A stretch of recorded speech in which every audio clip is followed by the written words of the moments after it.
నమస్కారం. Reporter TV news కి స్వాగతం. హెడ్లైన్ చూద్దాం.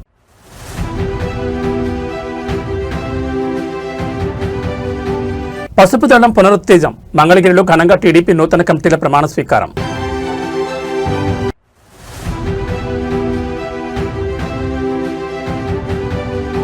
కుకట్పల్లిలో ఆధ్యాత్మిక సందడి. వైభవంగా గరుడ హనుమత్ స్వామివార్ల మూర్తి స్థాపన.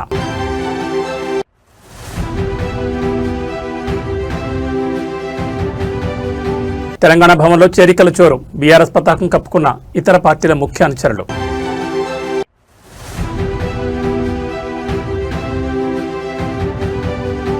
పదవుల కోసం కాదు, ప్రయోజనాల కోసమే మద్దతు స్పష్టం చేసిన ప్రొఫెసర్ కోదండరాం. ఇక డీటెయిల్స్ చూస్తే తెలుగుదేశం పార్టీ నూతన కమిటీల కొలువు ఘనంగా ప్రారంభమైంది. మంగళగిరిలోని పార్టీ కేంద్ర కార్యాలయంలో జరిగిన నూతన కార్యవర్గ ప్రమాణ స్వీకార కార్యక్రమంలో ముఖ్యమంత్రి, పార్టీ అధినేత చంద్రబాబు నాయుడు పాల్గొన్నారు. ఈ సందర్భంగా ఆయన పార్టీ శ్రేణుల్లో నూతన ఉత్సాహాన్ని నింపారు. బలమైన కేడర్ కలిగిన ఏకైక పార్టీ తెలుగుదేశం అని చంద్రబాబు స్పష్టం చేశారు.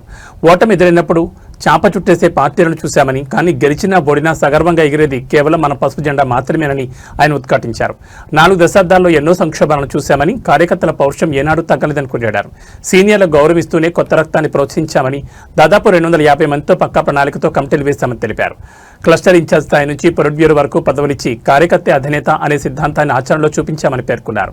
2024 ఎన్నికల్లో సాధించిన విజయం కంటే వచ్చే ఎన్నికల్లో పార్టీకి ఇంకా అధిక ఓట్ల శాతం రావడమే లక్ష్యంగా పనిచేయాలని ముఖ్యమంత్రి దిశానిర్దేశం చేశారు. అందరూ కూడా గుండె మీద చేయబెట్టుకొని ప్రమాణం చేయాలి. ఆత్మసాక్షిగా తెలుగుదేశం పార్టీ ఆశయాలకు, పవిత్ర లక్ష్యాలకు కట్టుబడి ఉంటూ పార్టీ సభ్యునిగా క్రమశిక్షణతో, ప్రజాసేవాభావంతో మనస వాచ కర్మేణ నిరంతరం పాటుపడుతూ నిస్వార్థంగా అవినీతి అక్రమాలకు పాల్పడకుండా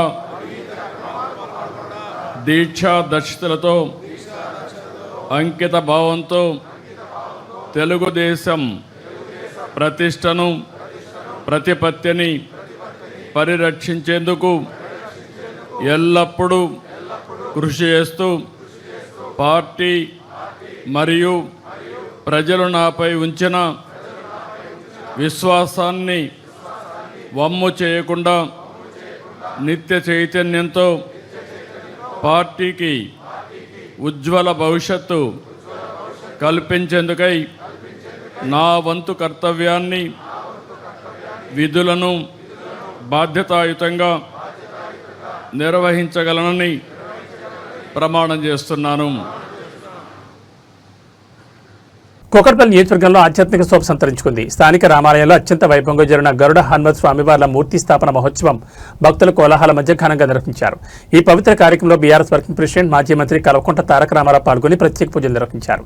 ప్రతిష్టాపన మహోత్సవంలో భాగంగా కేటీఆర్ స్వామివారి విగ్రహాలను స్వయంగా క్షీరాభిషేకం చేశారు. శాస్త్రోక్తంగా జరిగిన ఈ కార్యక్రమంలో పాల్గొని స్వామివారి కృపకు పాత్రులయ్యారు. కేటీఆర్తో పాటు ఈ కార్యక్రమంలో Kukatpally MLA Madhavan Krishnarao, Quthbullapur MLA KP Vivekanand మరియు ఎమ్మెల్సీ సెంబీపూర్ రాజు తదితర ముఖ్య నేతలు పాల్గొన్నారు. ఆలయ అర్చకులు కేటీఆర్కి వేదాశీర్వచనం అందించి తీర్థప్రసాదాలు అందజేశారు. భారీ సంఖ్యలో తరలివచ్చిన భక్తులు, పార్టీ కార్యకర్తలతో ఆలయ ప్రాంగణం కిక్కిరిసిపోయింది. అభివృద్ధి పనులతో పాటు ఆధ్యాత్మిక కార్యక్రమాల్లోనూ చురుగ్గా పాల్గొంటూ నియోజకవర్గ ప్రజలతో కేటీఆర్ మమేకమయ్యారు. ఈ విగ్రహ ప్రతిష్టాపనతో కుకట్పల్లి రామాలయం మరింత ఆధ్యాత్మిక కాంతితో విరాజిల్లుతోంది.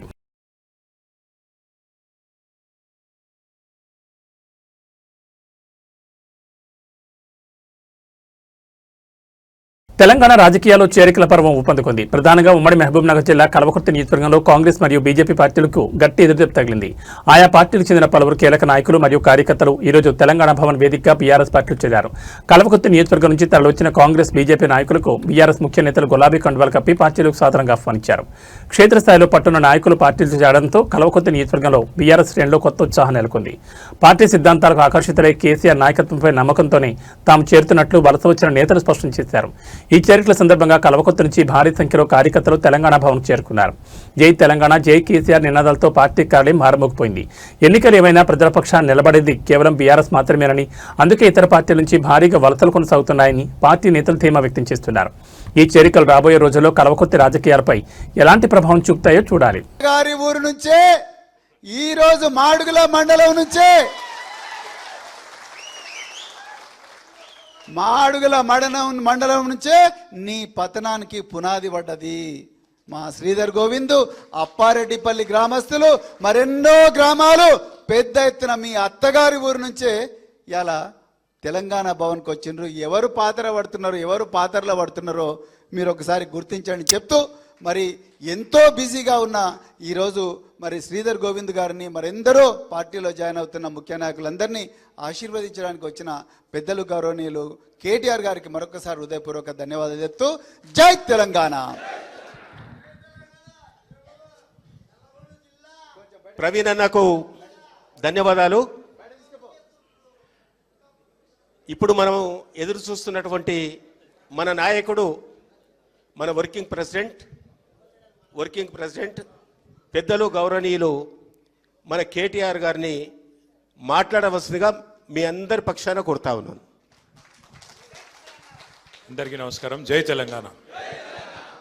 గౌరవనీయులు సభాధ్యక్షులు కల్వకుర్తి మాజీ శాసనసభ్యులు పెద్దలు శ్రీ జైపాల్ యాదవ్ గారు, గౌరవనీయులు పార్టీ ప్రధాన కార్యదర్శి, మీ అందరికీ ఆప్తులు సుపరిచితులు పెద్దలు డాక్టర్ ఆర్ఎస్ ప్రవీణ్ కుమార్ గారు, గౌరవనీయులు మన మిషన్ భగీరథకి ఉపాధ్యక్షులుగా పనిచేసిన సోదరులు ఉప్పల వెంకటేష్ గారు, ఫుడ్ కమిషన్ అధ్యక్షులు గౌరవనీయులు శ్రీ గోలి శ్రీనివాసరెడ్డి గారు, సోదరిమణి మన విజితారెడ్డి గారు, అట్లాగే వేదికపైన ఆసీనులైన సీనియర్ నాయకులందరికీ, ఎల్ఎన్ రెడ్డి గారికి, జైపాల్ రెడ్డి గారికి, రమేష్ రెడ్డి గారికి, వెంకటేష్ గారికి, ఇంకా శ్రీనివాస్ రెడ్డి గారికి, విష్ణువర్ధన్ రెడ్డి గారికి, శ్రీనివాస్ యాదవ్ గారికి, నిర్మల గారికి, లాలయ్య గౌడ్ గారికి, విజయ్ గారికి, శంకర్ నాయక్ గారికి, చిటికెల శేఖర్ యాదవ్ గారికి, అందరికీ పేరు పేరున ఈరోజు పార్టీలో ఇప్పుడే చాలా ఉద్విగ్నంగా తన ప్రస్థానాన్ని వివరిస్తూ మరి ఎందుకు ఇవాళ బీఆర్ఎస్లో నేను చేరుతున్నాను అని చాలా స్పష్టంగా క్లుప్తంగా మనందరికీ అర్థమయ్యేటట్టు మరి వివరించడమే కాకుండా పుట్టిన తన జన్మభూమికి తన వంతుగా ఉడతా భక్తిగా తాను చేయగలిగినంత తన సొంత కెపాసిటీలో చేస్తున్న మా సోదరుడు శ్రీధర్ గోవింద్ గారికి, అట్లాగే ఈ కార్యక్రమంలో మరి అక్కడ కల్వకుర్తిలో ఉన్న అరాచక పరిస్థితులను తట్టుకొని గెలిచి వచ్చిన మా సర్పంచ్ సోదరులందరికీ పేరు పేరున, సోదరిమణులకి, గెలిచిన వాళ్ళకే కాకుండా ఓడినా ఇవాళ జెండా దించకుండా పోరాడుతున్న మా సోదరులకి సోదరిమణులకి వేరు పేరున అందరికీ, పత్రికా మిత్రులకి అందరికీ నమస్కారాలు. అధికారము రావడము పోవడము ఇవన్నీ కూడా రొటీన్గా జరిగే కార్యక్రమాలు. 5 ఏళ్లకు ఒకసారి ఎన్నికలు వస్తాయి. వచ్చినప్పుడు ప్రజలకి ఎవరు నచ్చితే వాళ్ళకి ఓట్లేస్తారు. ఓట్లేసిన తర్వాత ఎవరికి మెజారిటీ స్థానాలు వస్తే వారు ప్రభుత్వాన్ని నిర్వహించే బాధ్యత వారు తీసుకుంటారు. ఇది ప్రజాస్వామ్యంలో 5 ఏళ్లకు ఒకసారి జరిగే తంతు. తెలంగాణ రాజకీయాల్లో సెగలు పుడుతున్నాయి. కాంగ్రెస్ ప్రభుత్వం అవలంబిస్తున్న రైతు వ్యతిరేక విధానాలపై ప్రధాన ప్రతిపక్షం బీఆర్ఎస్ పార్టీ పోరాటానికి సిద్ధమైంది. ఈ క్రమంలోనే మే 6వ తేదీన రైతులతో కలిసి రాష్ట్ర వ్యాప్త భారీ నిరసన కార్యక్రమాన్ని పిలుపునిచ్చారు. బీఆర్ఎస్ అధినేత కేసీఆర్ మరియు వర్కింగ్ ప్రెసిడెంట్ కేటీఆర్ రైతుల డిక్లరేషన్ హామీలను విస్మరించిన కాంగ్రెస్ ప్రభుత్వానికి కళ్లు తెరిపించేలా మే 6వ తేదీన రాష్ట్ర వ్యాప్తంగా అన్నదాతలతో కలిసి బీఆర్ఎస్ భారీ ఎత్తున నిరసనలు చేపట్టనుంది. కాంగ్రెస్ ప్రభుత్వం మాట తప్పిందని, ఎన్నికల ముందు ఇచ్చిన హామీలను తుంగలో తొక్కిందని బీఆర్ఎస్ మండిపడుతోంది. ఇది ఏమాత్రం విశ్వసనీయత లేని ప్రభుత్వం అని కేటీఆర్ విమర్శించారు. అనాదిగా తెలంగాణ విషయంలో కాంగ్రెస్ పార్టీ అనుసరించిన ద్రోహపూరిత వైఖరిని నేతలు ఎండగట్టారు. నీళ్లు, నిధులు, నియామకాల విషయంలో కాంగ్రెస్ ఎప్పుడు తెలంగాణకు అన్యాయమే చేస్తూ వస్తుందని ధ్వజమెత్తారు. కేసీఆర్ పాలన వర్సెస్ కాంగ్రెస్. కేసీఆర్ గారి నేతృత్వంలో తెలంగాణ రాష్ట్రాన్ని సాధించుకున్న తర్వాత రైతు బంధు, ఉచిత విద్యుత్ వంటి పథకాలతో రైతాంగం స్వర్ణయుగం చూసిందని, కానీ ఇప్పుడు కాంగ్రెస్ హయాంలో మళ్లీ కరెంటు కష్టాలు, ఎరువుల కొరత మొదలయ్యాయని బీఆర్ఎస్ ఆవేదన వ్యక్తం చేస్తోంది. కాంగ్రెస్ పార్టీ, కాంగ్రెస్ ప్రభుత్వం విశ్వసనీయత లేనటువంటి ప్రభుత్వం, పార్టీ. అనాదిగా తెలంగాణ విషయంలో ద్రోహాన్ని, దుర్మార్గపు వైఖరిని కొనసాగించింది.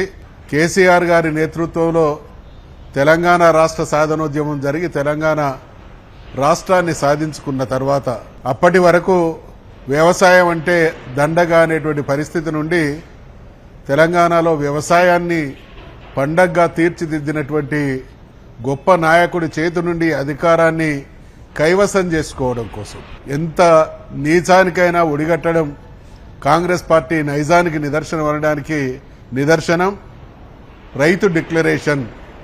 వరంగల్లో జరిగినటువంటి రైతు డిక్లరేషన్కు కాంగ్రెస్ పార్టీని అధికారంలోకి తీసుకురావడానికి స్వయంగా కాంగ్రెస్ పార్టీ అగ్రనాయకుడైనటువంటి రాహుల్ గాంధీ గారు వచ్చి ఇచ్చినటువంటి హామీని నమ్మి ఓట్లేసినటువంటి తెలంగాణ రైతాంగానికి ఈ 2.5 సంవత్సరాల కాలంలో మళ్లీ వ్యవసాయం అంటే దండగా అనేటువంటి దుస్థితిని పునరావృతం చేస్తున్నటువంటి దుర్మార్గపు పాలన కొనసాగుతున్నది. కాబట్టి అన్ని పంటలకు కూడా బోనస్ ఇస్తామనేటువంటి హామీ ఇచ్చి ఇవాళ ఏ పంటను కూడా కొనలేనటువంటి దయనీయమైనటువంటి స్థితి. ప్రత్యేకించి మక్కలు పండించినటువంటి రైతుల పరిస్థితి చాలా దయనీయంగా తయారైంది. ఈరోజు పత్తి పంటను పండించి నష్టపోతే ఆ నష్టం నుండి బయటపడడానికి మక్కను ఆశ్రయిస్తే కుప్ప తెప్పలుగా పండినటువంటి మక్కను కొనేటువంటి స్థితిలో ఈ ప్రభుత్వం లేకపోవడం వల్ల 250 రూపాయలు 240 రూపాయలకు అమ్ముకోవాల్సినటువంటి మక్కల్ని 170, 180 రూపాయలకు అమ్ముకునేటువంటి దుస్థితికి కారణం కాంగ్రెస్ ప్రభుత్వం, రేవంత్ రెడ్డి పాలన నిర్వాహకం. కాబట్టి రైతుల కోసం, తెలంగాణ ప్రయోజనాల కోసం ఆవిర్భవించినటువంటి పార్టీగా బీఆర్ఎస్ పార్టీ నాయకులమైనటువంటి మేమందరం కూడా కాంగ్రెస్ పార్టీ చేసినటువంటి దాష్టీకాలన్నిటికీ లో కూడా అగ్రభాగాన నిలిచేది రైతు డిక్లరేషన్. కాబట్టి మే 22వ తారీఖు నాడు తెలంగాణలో ఉండేటువంటి ప్రత్యేకించి వరంగల్ ప్రాంత రైతాంగం అంతా తరలివచ్చి మే 6వ తారీఖు నాడు ఖచ్చితంగా ఈ దుర్మార్గపు పాలనను నిరసించాలి. ఏ హామీలైతే వాళ్ళు ఇవ్వడం జరిగిందో అవి అమలు చేయాలనేటువంటి డిమాండ్తో కార్యక్రమం ఉంటుందనేటువంటి హెచ్చరిక చేస్తూ మే 6వ తారీఖులోపు ప్రభుత్వం ఇచ్చినటువంటి హామీకి అనుగుణంగా అన్ని పంటల్ని కూడా కొనుగోలు చేసి రైతాంగాన్ని ఆదుకోవాలి. లేని పక్షంలో జరగబోయేటువంటి విపరీత పరిణామాలకు ఇదటి మొదటి అడుగు అనేటువంటి హెచ్చరిక చేస్తూ సెలవు తీసుకుంటాం. రాజకీయాల్లో నిత్యం బిజీగా ఉండే బీఆర్ఎస్ వర్కింగ్ ప్రెసిడెంట్ కేటీఆర్ తాజాగా యువతకు ఒక హృదయమైన సందేశాన్ని ఇచ్చారు. నేటి బురుకుల పరుల జీవితంలో మనం ఎన్నో కోల్పోతున్నామని, ముఖ్యంగా తల్లిదండ్రులకు ఇవ్వాల్సిన సమయం ఇవ్వలేకపోతున్నామని ఆయన ఆవేదన వ్యక్తం చేశారు. యువతను ఉద్దేశించి ఆయన చేసిన ఈ వ్యాఖ్యలు ఇప్పుడు సోషల్ మీడియాలో అందరినీ ఆలోచింపజేస్తున్నాయి. జీవితంలో మనం ఎంత ఎదిగినా, ఎంత సంపాదించినా మన అమ్మానాన్నలతో గడిపే సమయమే అత్యంత విలువైంది. వీలైనంత ఎక్కువ సమయం వారితో గడపండి కేటీఆర్ సూచించారు. మనం మన తల్లిదండ్రుల దగ్గరకు తీసుకుని ఆప్యాయంగా హత్తుకుంటే వారి కళ్ళలో కనిపించే అతృప్తి, ఆనందం మరెక్కడ దొరకదని ఆయన ఎమోషనల్ అయ్యారు. సమయం చాలా వేగంగా గడిచిపోతోంది. రేపు అనేది మన చేతిలో లేదు. ఒకసారి వెనక్కి తిరిగి చూసుకుంటే మనకంటూ కొన్ని మధుర జ్ఞాపకాలు మిగలాలి అంటూ వారితో గడపడం ఒక్కటే మార్గం అని యువతకు దిశానిర్దేశం చేశారు. మనం సంపాదించే ఆస్తుల కంటే తల్లిదండ్రులతో మనం పంచుకున్న ప్రేమపూర్వక క్షణాలే జీవితాంతం మనల్ని నడిపిస్తాయని ఆయన పేర్కొన్నారు. రాజకీయ నేతగా కాకుండా ఒక బాధ్యత గల కుమారుడిగా కేటీఆర్ ఇచ్చిన ఈ సందేశం ప్రతి ఒక్కరి గుండెను హత్తుకుంటోంది. మరి మీరు ఈరోజు మీ అమ్మానాన్నలతో మాట్లాడారా? వారితో కాసేపు సమయం గడిపారా? ఒకసారి ఆలోచించండి. I don't know your dad, but trust me, just go give him a hug and kiss him. He'll love it. Honestly, I'm not even kidding. After going home, you need to. No, I'm a dad today. I have a 20-year-old son and a 17-year-old daughter. I can tell you, today, when I look back, girls and boys, I'll tell you one thing, please remember this. Life goes by in a jiffy. In the blink of an eye, time అయిపోతుంది, మనకు అర్థం కూడా కాదు. ఇప్పుడు when you're sitting here, see, every single moment that we spend on this planet, time and space make it very unique. That those two coordinates make every single occasion, every single situation unique.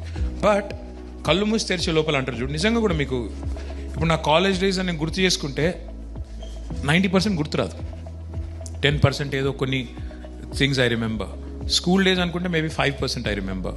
So last year ఏం జరిగింది, అంతకుముందు ఏం జరిగింది అంటే ఇప్పుడు you think back, it just goes like that. So my only suggestion to you is live in the moment and if you like hugging your dad or mom, please do it. Don't even hesitate, don't even think నూకేస్తారు మీ డాడే కదా, ఏమైతే so పెద్ద ఫరక్ కూడా పడదు. కానీ he'll love it, I'm telling you, he'll love that expression of love and affection. Every dad, even my dad, I never hugged him till I was like 40 maybe. First time I think I hugged him was after that 2015 GHMC election.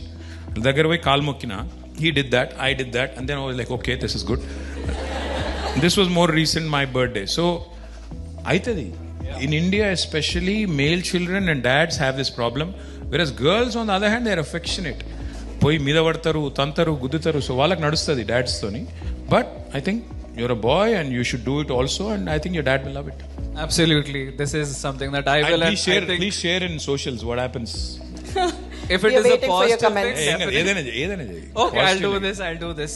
Yeah. Petrol బంకుల వద్ద రద్దీ తగ్గింది. 4,345 బంకుల్లో 47 మినహా అన్నింటా petrol, diesel నిల్వలున్నాయి. కంపెనీల నుంచి బంకులకు 3,714 కిలోలీటర్ల petrol, 7,107 కిలోలీటర్ల diesel పంపారు. బంకుల ద్వారా ఈ రోజు వినియోగదారులకు 1,168 కిలోలీటర్ల పెట్రోల్, 2,086 కిలోలీటర్ల డీజిల్ పంపిణీ చేశారు. 3 జిల్లాల్లో మాత్రమే 10కి పైగా బంకుల్లో నో స్టాక్ బోర్డులు దర్శనమిస్తున్నాయి. పశ్చిమ గోదావరి, కడప, తిరుపతి జిల్లాలో మూతబడిన బంకులకు స్టాక్ సరఫరా కోసం అధికారులు చర్యలు చేపట్టారు. విశాఖ, అనకాపల్లి, పోలవరం, గుంటూరు జిల్లాలోని అన్ని బంకుల్లో స్టాక్ ఉంది. ఇతర జిల్లాల్లో అక్కడక్కడ 1-2 బంకుల్లో మాత్రమే నో స్టాక్ అని కనిపిస్తున్నాయని సంబంధిత అధికారులు వెల్లడించారు.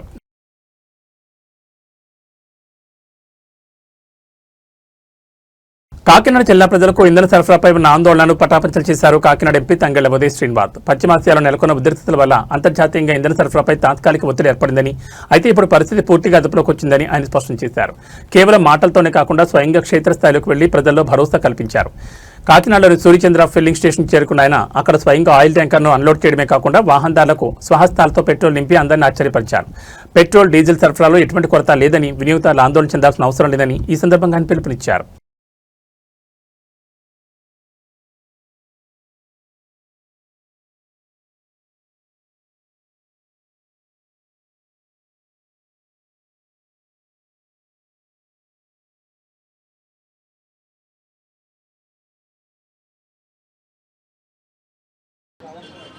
అందరికీ నమస్కారం.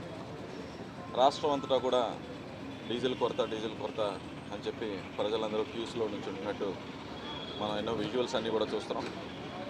సో రాష్ట్ర ముఖ్యమంత్రి గారు చంద్రబాబు నాయుడు గారు, అలాగే ఉప ముఖ్యమంత్రి పవన్ కళ్యాణ్ గారు, అండ్ మెయిన్గా ఫాదర్ చనిపోయినా సరే అక్కడ ఉంటున్నా సరే మన civil supplies minister Nadella Manohar గారు దీన్ని ప్రత్యేకంగా పర్యవేక్షిస్తూ ఎవరికి కూడా డీజిల్ కొరత లేకుండా మ్యాక్సిమం ప్రయత్నం చేస్తాం. ఇది మనం energy import based country. So 85% of the energy వచ్చేసి మనం ఇతర దేశాల నుంచి దిగుమతి చేసుకోవాలి.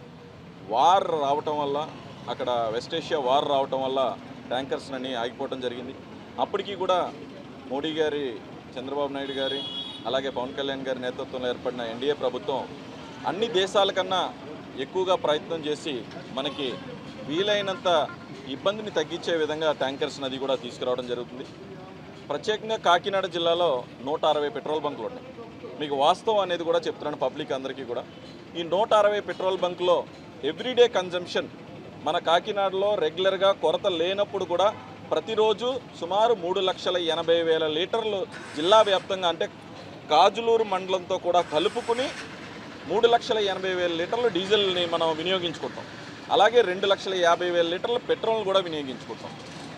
దీనికి యాక్చువల్గా పీపుల్ని భయభ్రాంతులకు గురి చేసి సోషల్ మీడియాలో డీజిల్ అయిపోతుంది లేదు అనటం వల్ల 3,80,000 కాస్త 6.5 లక్షల లీటర్లు ప్రతిరోజు మనం అంటే పానిక్ సిచ్యువేషన్లో 6.5 లక్షలు కొట్టించేసుకుంటున్నారు. అంటే డీజిల్ కొరత కన్నా కూడా ఎక్కువ. ఇప్పుడు 2,000 కొట్టించుకునేటోళ్ళు కావాలని అవసరం లేకపోయినా 4,000, 6,000 సడన్గా వచ్చేసి ఒక బ్యాంకులో కూడా వెళ్ళి మీరు మొత్తం నా డబ్బులు అన్నీ ఇచ్చేయండి అంటే బ్యాంక్ అయినా ఇబ్బంది ఉంటుంది. అది చదువుకుంటాకి టైం పడుతుంది తప్ప ఏ బిజినెస్లోనైనా సరే. అలాగే ఎవరో ఏ భయభ్రాంతులు గురవ్వక్కర్లేదు. వెస్ట్ ఏషియాలో వారం జరుగుతున్న వాస్తవం కరెక్టే, కొంచెం అటు ఇటు ఉండొచ్చు. బట్ మనకున్న 160 పెట్రోల్ బంకుల్లో కూడా 3,80,000 నుంచి 6,50,000కి వెళ్ళింది. సో దీంట్లో డ్రై అయిన పెట్రోల్ బంకులు కాకినాడ జిల్లా వరకు 11, అందులో 1 కాజులూరు మండలం, మొత్తం 10 బంకులే డ్రై అయింది. వాటికి కూడా ఈరోజు ఈవినింగ్ డ్రై అనేది ఏ పెట్రోల్ బంక్లో కూడా డీజిల్ పెట్రోల్ లేకుండా మొత్తం 160కి 160 పెట్రోల్ బంకుల్లో ఇంక్లూడింగ్ నయారా, బీపీసీఎల్, హెచ్పీసీఎల్, ఐఓసీఎల్లో కూడా అన్ని బంక్స్లో కూడా డీజిల్ అండ్ పెట్రోల్ అవైలబిలిటీ ఉంది. దీంట్లో ఇప్పుడు కోత వచ్చే సీజన్ కాబట్టి రైతులందరికీ కూడా ప్రతి ఒక్క మెషిన్కి కూడా మ్యాపింగ్ చేయడం జరిగింది, టోకన్స్ ఇవ్వడం జరుగుతుంది. ఫస్ట్ ప్రయారిటీలో రైతులు ఎవరో ఇబ్బంది పడకూడదని చెప్పి ప్రతి మిషన్కి కూడా రోజుకి 12 గంటలు పనిచేసే విధంగా 70 లీటర్లు దానికి ఏర్పాటు చేసే విధంగా సివిల్ సప్లైస్ మినిస్టర్ గారు, మేము అందరూ, ముఖ్యమంత్రి గారు, ఉప ముఖ్యమంత్రి గారు ఆదేశాల మేరకు ఇక్కడ పనిచేస్తున్నాం. అలాగే ప్రతి ఒక్క రైతుకి, ప్రతి ఒక్క మిషన్కి కూడా 12 గంటలకు పనిచేసే విధంగా 70 లీటర్లు ఇవ్వడం జరుగుతుంది. ఎక్కడ ఇబ్బంది వచ్చినా, ఎవరికి ఇవ్వలేకపోయినా సరే మీరు కంపల్సరీ డిఎస్ఓ గారిని కానీ, ఎంపీ కార్యాలయం కానీ, అక్కడ ఉన్న సివిల్ సప్లైస్ అధికారులను కానీ మీరు సంప్రదించవచ్చు. ఎవరికి ఏ ఆటంకం లేకుండా ఈ స్మూత్ సప్లై ఆఫ్ ఎనర్జీని ఇవ్వటం కోసం మేము అందరం కృషి చేస్తున్నాం. అలాగే డిప్యూటీ తహసీల్దార్స్ని వైజాగ్ కూడా పంపడం జరిగింది.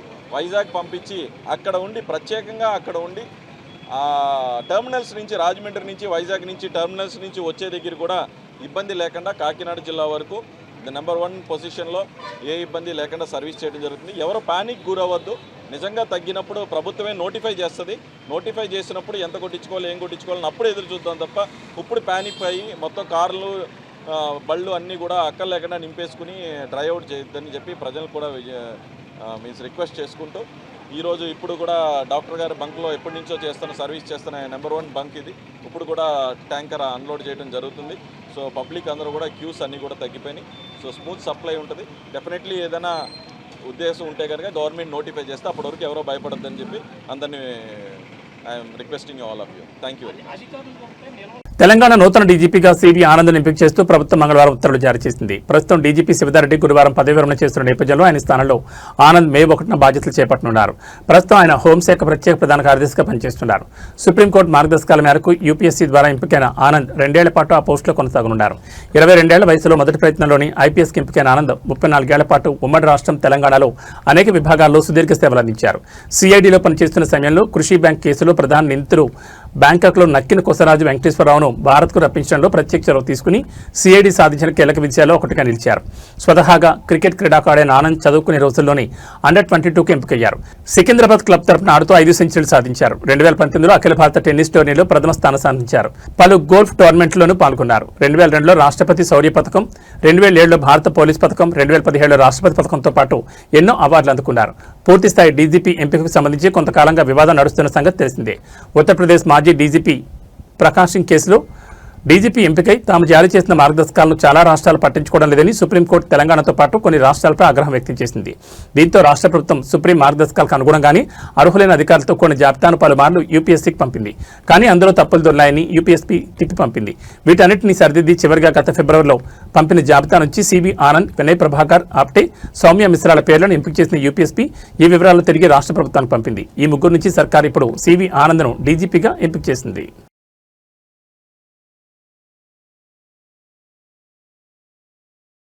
మెడికల్ కాలేజీలో పెను వివాదం చోటు చేసుకుంది. ఒక చిన్న అజాగ్రత్త నిండు ప్రాణాన్ని పలుకున్న ఘటన మహారాష్ట్రలోని నాసిక్లో కలకలం రేపింది. లిఫ్ట్ దగ్గర వేచి చూస్తున్న సమయంలో జరిగిన ఈ ఘోర ప్రమాదానికి సంబంధించిన వివరాలు చూస్తే నాసిక్లోని ఒక ప్రైవేట్ మెడికల్ కాలేజీలో జ్యోతి అని 50 ఏళ్ల మహిళ లిఫ్ట్ కోసం వేచి చూస్తోంది.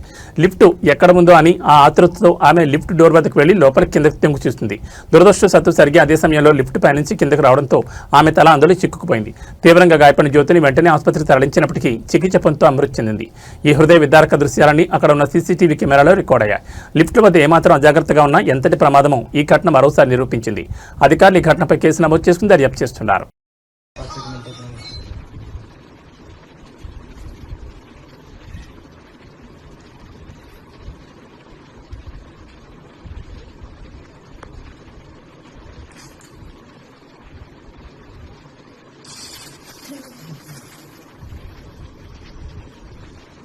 ती लिफ्ट तिने बोललेली नाहीये, ती लिफ्ट वरतून आलेली.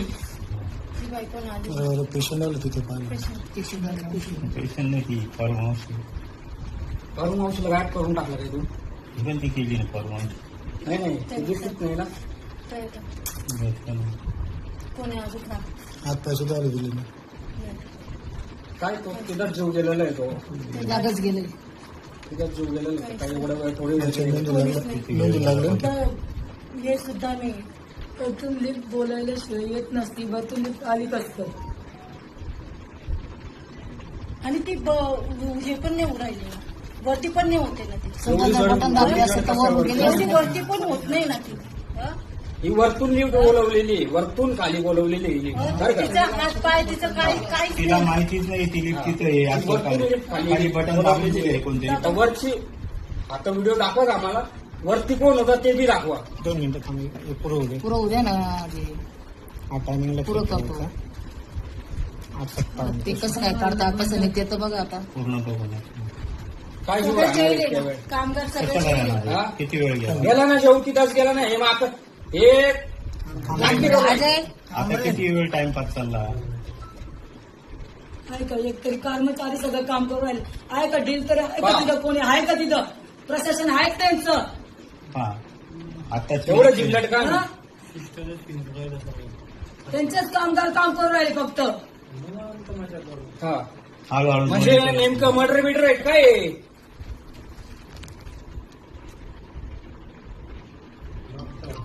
ते अटकेलच आहे की गेला नाही जीव तिथंच गेला नाही. यांचा ड्रामा चालू आहे हा सगळा ड्रामा चालू आहे. का भाडकावणी मुद्दाम केलं काही नाही. काहीच नाही एवढी मोठीच वजन कुठे किती शक्य आहे वेळ का? गेला? कोणाला आवाज दिला की नाही? ती कोणाला आवाज देते का कोणाला ते कळायला पाहिजे होतं. एक तर खाली कोणी आवाज दिला खालची सीएडीचं ते हे घ्या. दोन मिनिट थांबा रे. ही काढते दोन मिनिट कशी? थांबा. काढता कसं आहे? पाहू द्या. हे निघाल्यानंतर आहे ना त्याच अजून त्यांनी काहीच केलेलं नाही. टाइमला खालचं राहणार घ्यायचं. आहे. नाही शक्यच नाही शक्य नाही. एवढा वेळ मग तुम्ही व्हेंटिलेटर का ठेवलं?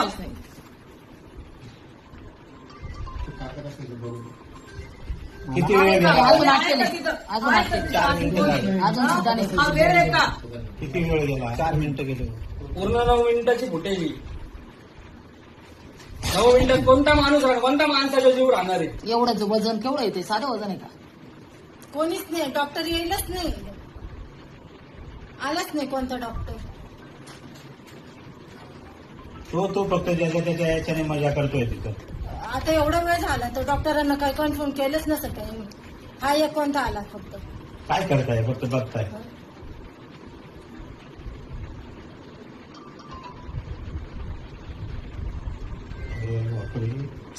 अडलं कसं एवढं रक्त.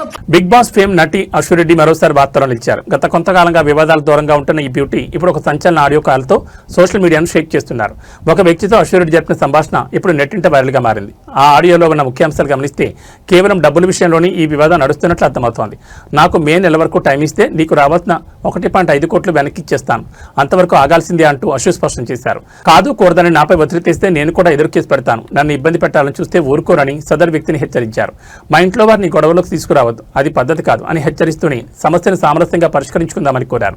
ఈ వివాదాన్ని పరిష్కరించడానికి ప్రవీణ్ మరియు ప్రముఖ జ్యోతిష్యుడు వేణుస్వామితో మాట్లాడదామని, వారు చెప్పినట్లు విందామని అశ్వరెడ్డి ఆ ఆడియోలో పేర్కొనడం ఇప్పుడు చర్చనీయాంశంగా మారింది. అయితే ఈ ఆడియోలో వినిపిస్తున్న గొంతు నిజంగా ఆమెదేనా? అసలు ఆ 1.5 కోట్ల వివాదం దేనికి సంబంధించింది? ఈ విషయంలో వేణుస్వామి ప్రస్తావన ఎందుకు వచ్చింది అనే కోణంలో సోషల్ మీడియాలో రకరకాల చర్చలు నడుస్తున్నాయి.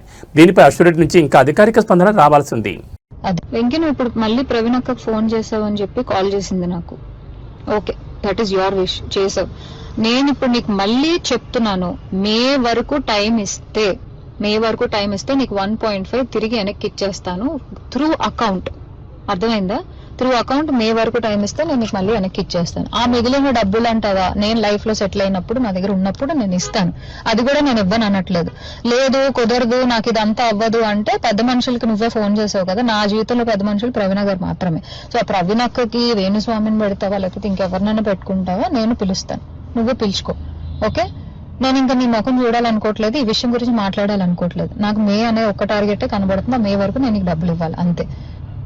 లేదు కాదు అంటే నేనే పెడతాను హెరాస్మెంట్ కేసు. ఎందుకంటే మా అక్కని ఇన్వాల్వ్ చేస్తున్నాడు, మా మమ్మీని ఇన్వాల్వ్ చేస్తున్నాడు, లేకపోతే మా ఇంటికి వస్తానంటున్నాడు. అసలు నా పర్మిషన్ లేకుండా నువ్వు మా ఇంటికి రావడం ఏంటి, లేకపోతే నేను మీ ఇంటికి వెళ్ళడం ఏంటి? ఇంట్లో వాళ్ళు ఇన్వాల్వ్ చేసుకోకుండా నువ్వు నేను మాట్లాడాలి, నువ్వు నేను సాల్వ్ చేసుకోవాలి అంటే నా వైపు నుంచి ప్రవీణ్ అక్క వేణుస్వామి మధ్యలో కూర్చుంటారు. మే వరకు నేను ఆ డబ్బులు సెటిల్ చేస్తాను. అది తెలుగు సినిమా అంటేనే రంగుల ప్రపంచం. ఈ ప్రపంచానికి 4 బలమైన మూలస్తంభాలు మన అగ్ర కథానాయకులు చిరంజీవి, బాలకృష్ణ, వెంకటేష్ మరియు నాగార్జున. దశాబ్దాలు గడుస్తున్న, తరాలు మారుతున్న వీరి క్రేజ్ మాత్రం తగ్గలేదు సరికదా. నవతరం హీరోలకు ధీటుగా వరుస సినిమాలతో బాక్సాఫీస్ వద్ద సత్తాచాటుతున్నారు. తాజాగా ఈ 4 హీరోలు తమ కొత్త సినిమాలతో అభిమానులను అలరించేందుకు సిద్ధమయ్యారు. వరుస విజయాలతో జోరు మీద ఉన్న మెగాస్టార్ చిరంజీవి పక్కా ప్లానింగ్ తో సినిమాలు పట్టాలెక్కిస్తున్నారు. వాల్తేరు వేరే వంటి బ్లాక్ బస్టర్ తర్వాత దర్శకుడు బాబీతో మరోసారి చేతులు కలిపారు చిరంజీవి. కేవీఎన్ ప్రొడక్షన్స్ నిర్మిస్తున్న ఈ భారీ కమర్షియల్ ఎంటర్టైనర్ త్వరలోని షూటింగ్ ప్రారంభించుకోనుంది. ఇది పూర్తయిన వెంటనే దసరా ఫేమ్ శ్రీకాంత్ పోదిల దర్శకత్వంలో మరో వైవిధ్యమైన సినిమాకు మెగాస్టార్ గ్రీన్ సిగ్నల్ ఇచ్చారు. రాజకీయాల్లో, సామాజిక సేవలో ఎంత బిజీగా ఉన్నా సినిమాల విషయంలో బాలయ్య రూటే వేరు. ప్రస్తుతం గోపీచంద్ మల్లిని దర్శకత్వంలో ఒక మాస్ యాక్షన్ మూవీ చేస్తున్న బాలయ్య దీంతో పాటే కొరటాల శివ దర్శకత్వంలో మరో సినిమాను సమాంతరంగా పూర్తి చేయనున్నారు. వివేక్ ఆత్రేయ, విజయ్ కనకమేడల వంటి యంగ్ డైరెక్టర్ల కథలకు కూడా బాలకృష్ణ పచ్చజెండా ఊపినట్టు తెలుస్తోంది. ఇక వెంకీ మామ ఎప్పుడు తనదైన స్టైల్లో సైలెంట్ గా వచ్చి హిట్ కొట్టడంలో దిట్ట. ప్రస్తుతం మాటల మాంత్రికుడు త్రివిక్రమ్ దర్శకత్వంలో ఆదర్శ కుటుంబం హౌస్ నెంబర్ 47 చేస్తున్నారు. ఈ మూవీ తర్వాత multi starrer king Anil Ravipudi direction లో క్రేజీ మూవీ పట్టాలెక్కనుంది. ఇది 2027 సంక్రాంతి కానుక విడుదలయ్యే అవకాశం ఉంది. Style and energy care of address అయిన నాగార్జున తన కెరీర్ లో అత్యంత ప్రతిష్టాత్మకమైన 100వ సినిమాపై దృష్టి పెట్టారు. కార్తీక్ దర్శకత్వంలో తెరకెక్కుతున్న ఈ సినిమాలో సీనియర్ హీరోయిన్ టబు కీలక పాత్రలో నటిస్తున్నారు. ఈ ప్రాజెక్ట్ తర్వాత కళ్యాణ్ కృష్ణ దర్శకత్వంలో అక్కినేని హీరోలందరూ కలిసి నటించే ఒక ఫ్యామిలీ డ్రామా రూపొందే అవకాశాలు పుష్పంగా ఉన్నాయి. చూసారుగా, వేగంలోనూ వైవిధ్యంలోనూ యంగ్ హీరోలకి ఏమాత్రం తగ్గకుండా ఈ నలుగురు పిల్లర్స్ దూసుకుపోతున్నారు. మీరు రాబోయే సినిమాలు బాక్సాఫీస్ వద్ద ఎలాంటి వండర్స్ క్రియేట్ చేస్తాయో చూడాలి మరి.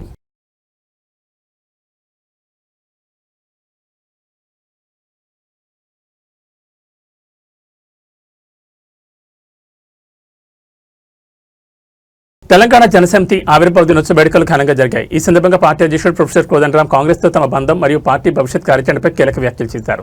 రాజకీయ వ్యూహాల్లో భాగంగానే తాము కాంగ్రెస్కు మద్దతు ఇచ్చామని ఆయన స్పష్టం చేశారు. మాకు మంత్రులను కావాలని, ఎమ్మెల్యేలకు కావాలని ఆశ లేదు. మంత్రి పదవి ఇస్తామని కాంగ్రెస్ మాకు చెప్పలేదు. మేము కూడా అడగలేదని కోదండరాం తేల్చి చెప్పారు. తాము అధికార కాంక్షతో రాజకీయాలు చేయడం లేదని పునరుద్ఘాటించారు. రాష్ట్ర ప్రయోజనాల దృష్ట్యా ఒక రాజకీయ వ్యూహం ప్రకారమే కాంగ్రెస్ పార్టీకి మద్దతు ప్రకటించామని ఆయన వెల్లడించారు. అవసరమైన ప్రతి సందర్భంలోనూ ప్రజల పక్షాన్ని నిలబడి తోడుగా ఉన్నామని గుర్తు చేశారు. పార్టీ తదుపరి అడుగులు ఎటువైపు అన్నదానిపై స్పష్టతనిస్తూ మే 12న టీజేఎస్ ప్లీనరీ సమావేశం నిర్వహించనున్నట్టు తెలిపారు. ఈ సమావేశంలో పార్టీ భవిష్యత్తుకు సంబంధించి అత్యంత కీలక నిర్ణయాలు తీసుకోబోతున్నట్లు ప్రకటించారు. తెలంగాణ ఉద్యమ కాలం నుంచి తనదైన ముద్ర వేసిన కోదండరాం ఇప్పుడు ప్లీనరీ వేదికగా ఎలాంటి ప్రకటన చేయబోతున్నారు, టీజేఎస్ భవిష్యత్తులో ఏ పాత్ర పోషించనుంది అన్నది ఇప్పుడు రాజకీయ వర్గాల్లో ఆసక్తికరంగా మారింది.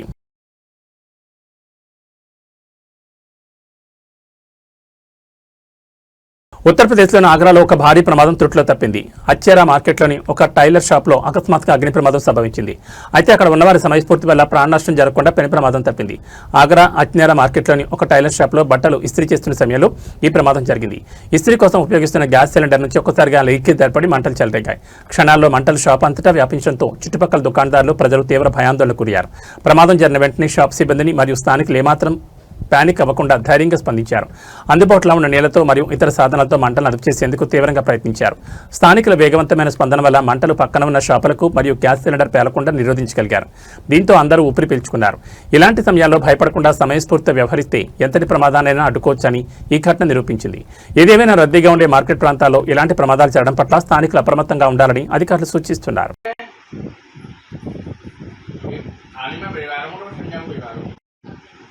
आयुष ब्लड डेयरी है हाल में परिवारों को समझाऊं परिवारों को डेयरी आ रही क्या अब यार कर पाना यार ओके तो पद्धति व्यवस्था करते मेरी क्या बोलो डेयरी यार कल पर कर रहा यार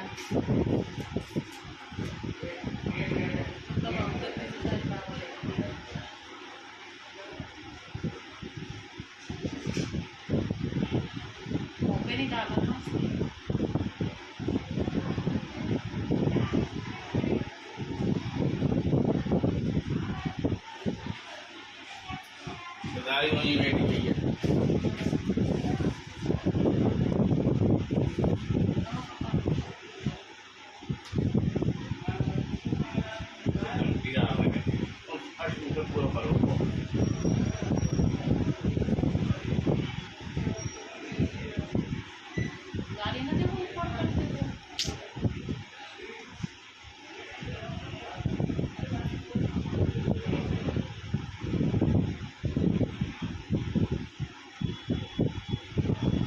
सलाह दे रहे बग्गे को हम सलाह दे रहे थे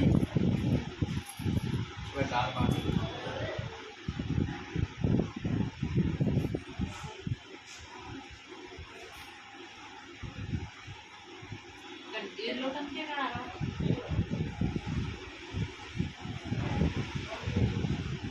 जाना बगल में पटोगा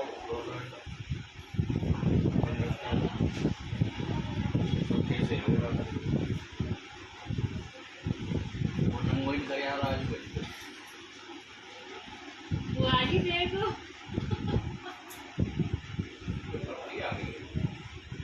ఏబీ బులెటిన్ విశేషాలు. నమస్కారం.